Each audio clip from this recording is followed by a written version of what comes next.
Oh, hey everyone. So, after complaining for so long about not being able to access some of these rear packs on my plate carrier, I have a badass solution to show you. Today we'll be taking a look at the Javlin Concepts Jac Pack. And yes, you'll still be able to connect it up in your normal fixed configuration like you'd normally see on a plate carrier. But this thing is nuts, so let's do it.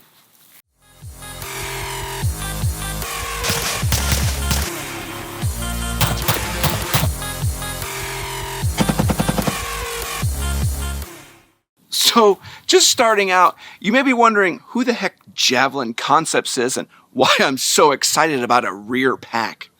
And I am legitimately excited.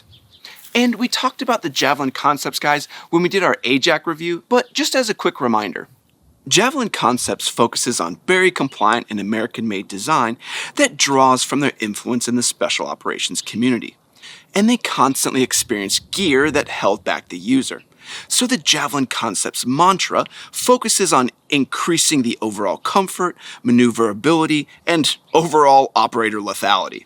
And if you missed that Javlin Concepts A-Jac video, I'll put a link to it up here, as that plate carrier does some really cool stuff that you just won't really see on any other carrier. And if you're interested in this Jac Pack or any of the other Javlin Concepts gear, you can use discount code TLDCO and save yourself a little bit of money on those purchases. The A-Jac and B-Jac really form the backbone of how you put this Jac Pack together, as the Jac Pack itself integrates into that next generation of plate carrier design. And then it also gives you a pack that you can attach in both fixed and removable configurations. And I'll say that the biggest thing I'm impressed by with Javlin Concepts is their entire suite of gear that, once you put it all together, really becomes more than just the sum of its individual parts.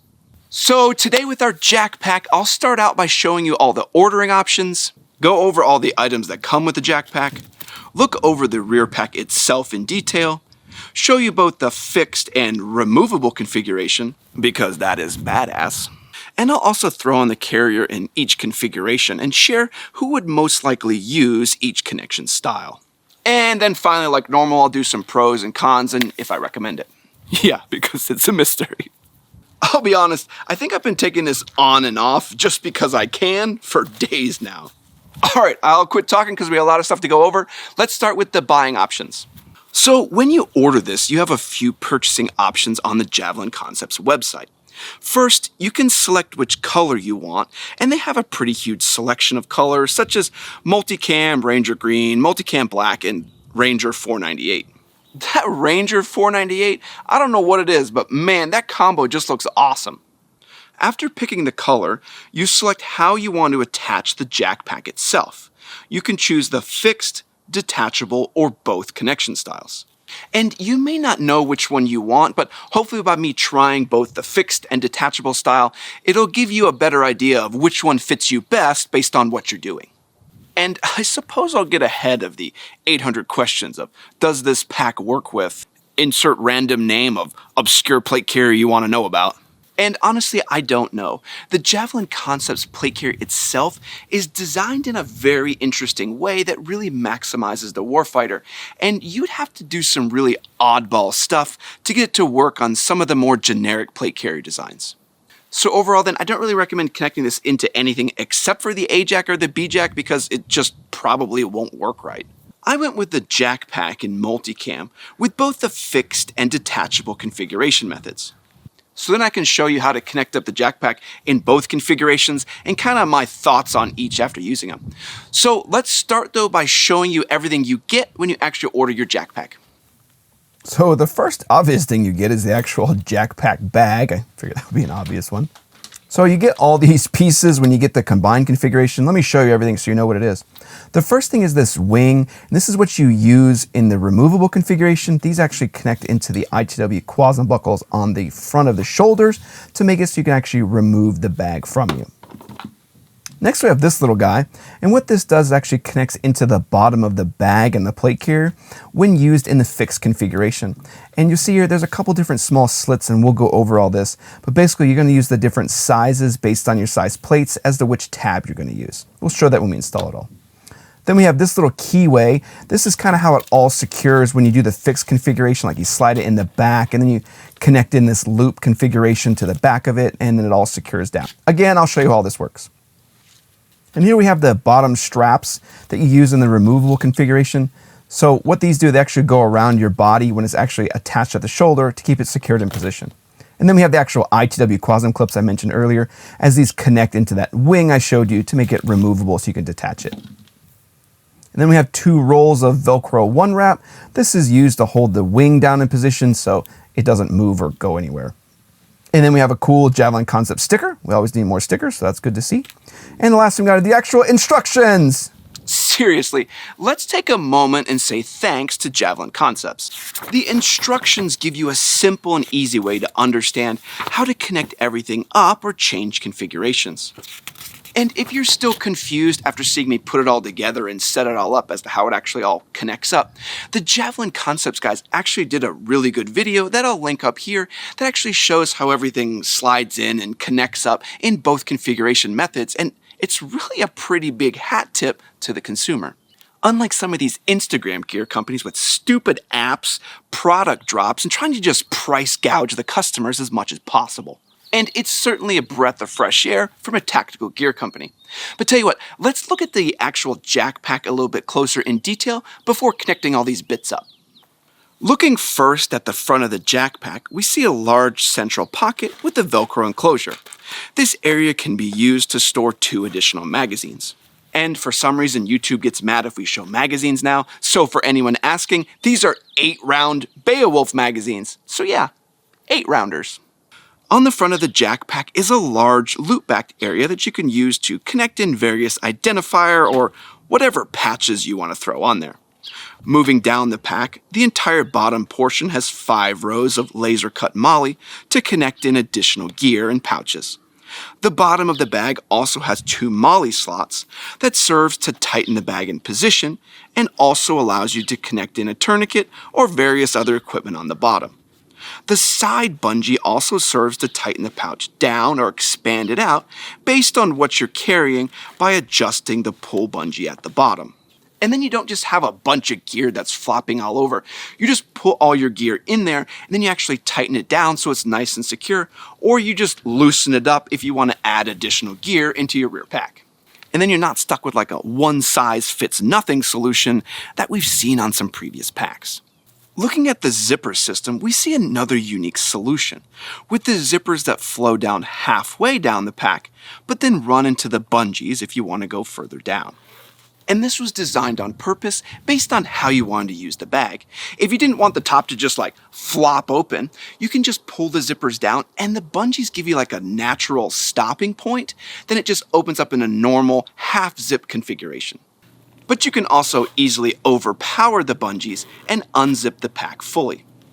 And this may be ideal for like a medic who wants to open it all the way and then have the bag fully flay open so they can have access to all their medical gear or whatnot right there in front of them. Going back to the pack though, and flipping it over, the rear of the pack is actually fully tegrous and adds an insane level of rigidity to the pack overall. And you can see all like the slots and the cool bits that we'll use to connect it all up later. The rear of the Jackpack also has a large hookback section that is used to connect the pack in both the fixed and removable configuration. Moving to the inside of the Jackpack, we see a large pocket to hold a water bladder. This main pocketed area is elastic to allow for expansion and contraction. So then the actual water bladder pocket still holds your water bladder securely regardless of how much water's in there. So if you drank some of it and it's smaller, it's still being held in there in a good contained position. Because loose water just sloshing around on your back is probably the most annoying thing ever. The rear of the pack also has a slit at the top to route the tube of your water bladder through to the front of the pack. On the front of the water bladder pocket is also a molle area to add bungee retention for additional security for items in your pack. For NVGs, tools, or whatever you don't just want flopping around all loose in your rear pack. And then we have a fairly large main pocketed area to fit in all of your gear and equipment. One of the best parts is that the pack can be empty and cinched down by the bungees at the bottom. So then the entire bag can be flattened down to the super thin profile, and then just loosen up the bungees, add all your gear in, and then once you take everything out, you can just tighten it back down so you don't have this extra bag just all over the place. All right, so I've shown you the actual bag, but I haven't actually shown you the cool stuff that this thing actually does. So let me show you the different ways it actually connects up to your plate carrier, and let's start with the fixed configuration. Okay, to start this, we have to install the little keyway that we showed earlier. First though, make sure you have it in the right orientation with the loop facing upward. That's gonna put you in the right way. So first thing, see this little slot here? This shows you where you have to install it. So put the keyway in there to start out, and it's gonna end in one of these other keyways with the open slot. See that opening right there in the center of that circle? That's where you can put a tool in. You'll know it's not the right slot because it won't have that. Like here, yeah, you wouldn't be able to have any way to get that out, so that's not the right slot. So get a tool then, put it in the slot, and you can pull it straight through here. Just keep pulling, just gotta grab onto it apparently. Ah, there we go. Okay, now we got that through, and we lift up this tab, right? Lift this up, and then push this through here, and then we have this all in position. How do we secure that bottom part down?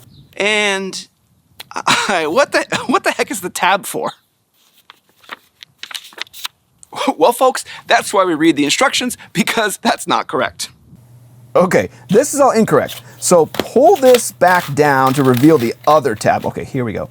Now this tab needs to go in that other slot. So just push it forward and kind of bend it forward. You're gonna have to pull up and just, there you go, slide forward. There we go. So then once you have it in that position, you need to connect in the bottom part. There's another tab right underneath it. So all you gotta do is just kind of bend it around and it'll kind of pop into position just like this. But no, once again, we have this center tab in the middle. So now we're back here again. What's the tab for? So this tab is actually used to connect into that bottom portion I showed you earlier. That's based on the different size plates that you're going to use. So we're going to slide this into the bottom slot and then come out the slot with a hole in it so we can use our multi-tool to grab it. So we push it straight through, a little bit exposed there, grab our multi-tool so we can pull it the rest of the way through. And then you need to adjust it based on the size plates you have. The bottom slot for your 8x10s, middle slot for your 10x12s, and then your top slot for your large plates of your 11x14s. So since we have normal 10x12 plates, we're gonna put it in the middle slot. So in order to do that, we just kind of line up the slot with the tab, and you just pull it a little bit further forward, and you kind of just push it down onto the tab, and just slide it on, and pull the whole thing down, and you're all set. Well, almost all set. We gotta remove this Velcro portion so it connects into our plate bag. Okay, so now we can add it to our actual plate bag. So first though, we need to route it through the handle so we can still use our drag handle when we connect it to the back. So we gotta feed everything through here first. To do that, we just wrap this end around, just kind of build it in like a circle here, just kind of smash it up. And you can push it through the actual drag handle, and then it can actually feed through, so you can still use the actual handle and then be able to connect everything up. And just connect the actual bag into the Velcro on the back of the plate carrier. Then what we'll do is we'll pick everything up and flip everything over so you can see the inside.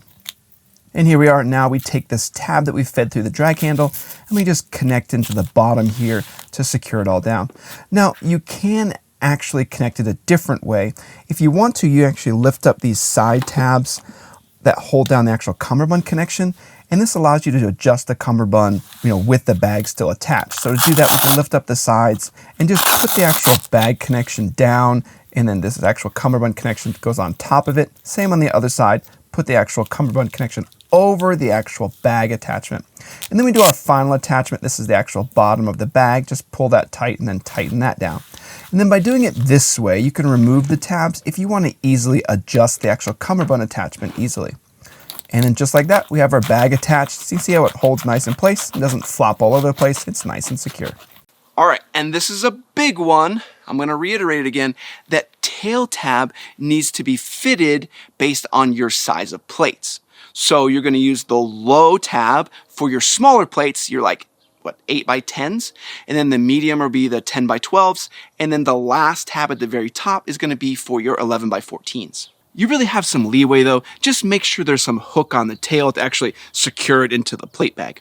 Tell you what though, let's go throw on this whole fixed configuration and talk about some of these use cases for this style. In the fixed configuration, you have a simple to use expandable pack that can be used in a team-based environment to provide ease of access to additional gear for each member of the team. Having bungee retention tabs on the rear also allows for ease of access and securing of additional magazines or tools to other teammates.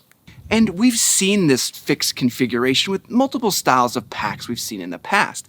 But the problem I have in this design is, as a civilian particularly, I'll probably be working with others with various levels of equipment and various levels of training.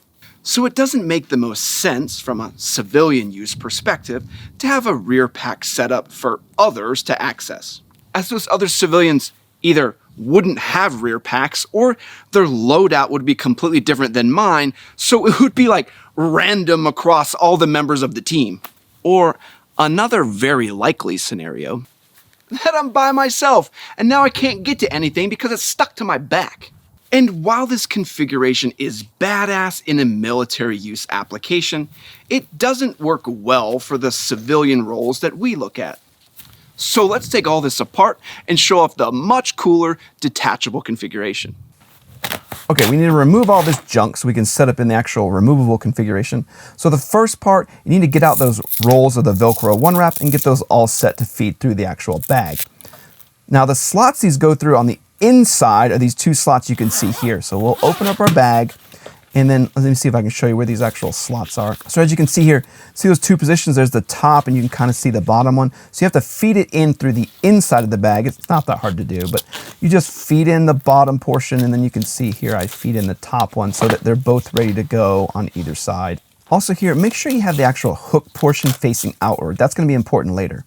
And then we undo our other roll of Velcro one wrap, do the same thing, making sure to have our hook facing outward for when we connect to the next piece. Okay, next grab the little wing portion, and we're going to connect the actual loop here into the hook. So make sure the hook is facing down if you need proper orientation. And again, we're going to feed it into the slot and come out the one with a hole in it because we can use the tool to get the actual piece out of there. Not that middle one. We don't need that. All right, so we'll feed her on in there, get it all set. Just feed in through the top, no problem. And then see how we have a little bit exposed there? Not that one, remember that, not that one. We grab this with our multi-tool and pull it on through. Now from here, you just kind of want to have a little bit of slack, as what you're going to do is move these actually out of the way. I found this was the easiest way to do it. Just move those out of the way and then fold the wing down so it's nice and pressed in, and then pull all the slack out of this actual bottom tab here.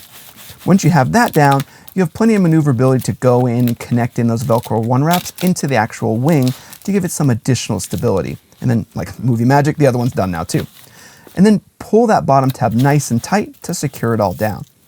And now by having the Velcro one wrap and the middle wrap, the whole thing is nice and tight. It doesn't move at all if there's any lateral or any up and down movement, so it's nice and secure on your back. So the next part we need is the actual waist straps, so we're going to install those in the bottom. So starting with the male strap, so what you want to do is make it so the buckle is actually facing you.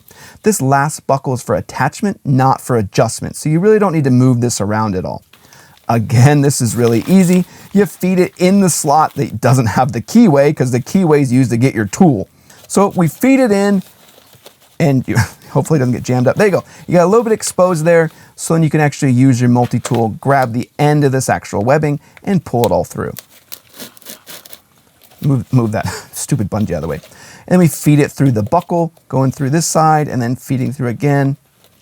Now there's one more important piece here, is this isn't installed correctly, and some people will forget that. So I like to mark the actual buckle so that you remember to fold it over so you actually install it correctly and doesn't like fall off or come undone. So we have a nice little marking there. We fold it over and do that last little loop so it's all locked in place. Then you just kind of fold it over to the other side, and there you go, we got one buckle all installed. Just like that, super easy. So again, we got to do it the other side, make sure the buckle's facing outward, no need to adjust. What we're going to do is we're going to feed it into the keyway, same as before, grab our tool, pull it through, go through the buckle on both sides. Again, it's not marked, so what we're going to do is mark it, and then it has easy visual indication if it's installed incorrectly, and then feed the last loop through, and we're all good, ready to go in our detachable configuration. All right, almost done. The last bit we got to do for the install is add the actual ITW Quasm clips to the actual shoulder straps. I initially placed the Quasm a little too far back, but I didn't have enough adjustment to fit correctly, so I moved the Quasm buckles forward one, and it made it much more comfortable. Okay, so we have everything together, and the very last step we gotta do is size everything up so we can adjust the ride height of the bag and then how it actually connects up in the front. To adjust the height of the Jackpack on the rear bag, you just slide the buckle up and down to make the bag sit higher or lower on the rear pack based on how you want it to ride. You then adjust the waist straps using the exposed buckles. You slide the buckle forward to make it longer and rearward to make it shorter. I will say though, I'm not the biggest guy, or the smallest, but I had the buckles almost maxed out in both terms of ride height and waist size. And I think Javlin Concepts is going to come out with some different size straps, so look out for those in the future. But anyway, we got everything sized up and ready, so let's go throw it on and show off some use cases. First off, to put on the Jackpack in the removable configuration, you just connect both the top straps into the plate carrier and then connect the waist buckle into itself on the front. This provides a comfortable and secure connection. And I'd be willing to bet that Javlin Concepts is going to do something cool to connect in this lower strap into like a dangler or something. It just seems too obvious. To remove the Jackpack, you do this process in reverse as you remove the waist buckle, unclip one shoulder, and then hold the other shoulder strap itself with one hand while you undo the remaining buckle with the other hand. This allows you to easily retain control of the pack to access whatever gear you may need, while also being able to just ditch it if you need to move faster. And I love this. As a civilian, the use cases are just through the roof. I can access all of my gear by myself while still having the advantage of having a rear pack to carry it all in. The additional lower strap and upper Quasm buckles don't add anything in terms of additional encumbrance or complexity to the overall setup either. And I'm such a fan of this configuration because having water attached to your back, like fixed to your back, absolutely sucks. Like if you need to move quickly with all that water on your back, well, too bad. The detachable configuration of the Jackpack would give you an easy way to ditch all the extra weight if you needed to move as quickly as possible. And as I said, I don't know if the other people I would be with would have rear packs or have any additional equipment at all. And this allows me to carry additional medical gear, magazines, or equipment that I could also access as mission requirements change. Yeah, having a pack that's removable has been a feature that I've been looking for a long ass time. So let's talk about some pros and cons on our Jackpack. And for the first pro, it's a huge one. It can be fixed or removable. The Jackpack solves a lot of problems that other rear packs just don't address at all. Civilian and non-military use cases. You can run the pack in a standard fixed configuration for legacy unit structure or increase the lethality of the individual by providing the single soldier or civilian access to even their own additional gear. And it's all done in a smart and intelligent way. I have to say that I like the A-Jac even more now that I have all the features of the Jackpack also. So then for our next pro is the actual features of the Jackpack itself. You see tons of foresight with this bag design, with the ability to throw in extra mags with bungee retention, smart ways to hold a water bladder to keep the bladder held in place, bungee connection points for your additional gear, along with a method to cinch down the entire bag to fit your current load. So then you can run it all huge with the bungees out, and then as you use your gear or consume your water, you can then flatten the actual pack down so it's more out of the way and less cumbersome. Alright then, so the last pro I'm going to touch on, it's the big one. You can ditch it. Being able to just drop a rear bag with 3 liters of water in it is huge. This enables the user to change from a patrol or longer range configuration to a go-fast setup in seconds, increasing the dynamic range of the user's functions. I love that I'm not just stuck with gear that I can't ditch or that I can't get to without even having some help. Alright though, let's do some cons. The first big one is you can't really connect it into anything besides the Javlin Concepts system. And that's mostly due to Javlin Concepts designing the entire plate carrier in a new and intelligent way. It's very unlikely, if not impossible, that your gear can connect into the Jackpack. But this pack and configuration is so badass, it would be nice to see some sort of adapters to be able to run this on any shoulder strap. Just considering that thought though, like with so many different shoulder straps and styles, just thinking of how you would do that to integrate all of them, yeah, that just boggles my mind. All right then, so for the last con, I would probably say it's the length of these actual shoulder and waist straps. As I had almost completely maxed out the straps on my frame, with only a little bit more flexibility for a small jacket. But I can't really say that as a negative because the Javlin guys let me know that they're going to be offering some different size straps, or they're already offering them. Either way, you're going to see it soon. See? Javlin Concepts is not just catering to level 100 wizards. But seriously, this is a good reminder for you to get out and get some fitness in. All right then, let's go to the big mystery here. Do I recommend it? Holy crap, yes. Am I so happy to finally see this. The Javlin Concepts Jac Pack adds a versatility to the plate carrier system that you just don't see often. I love how simple the entire system integrates together to increase the overall functionality of the user. And as I said, this A-Jac and Jackpack are one of my most absolutely favorite configurations. And if you're interested in either of those, make sure to use discount code TLDCO to save yourself a few bucks on some Javlin Concepts products. And wait till you see how this whole sling system connects in and integrates also. Well, I hope this review of the Javlin Concepts Jac Pack was useful in your purchasing decisions. I want to say thanks to all of our Patreon supporters and all of our YouTube members. You're the ones that make all this possible, and I love the community that you have, and I love interacting with all of you.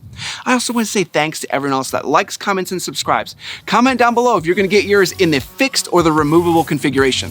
You better say removable. All right, everyone, Walsh out.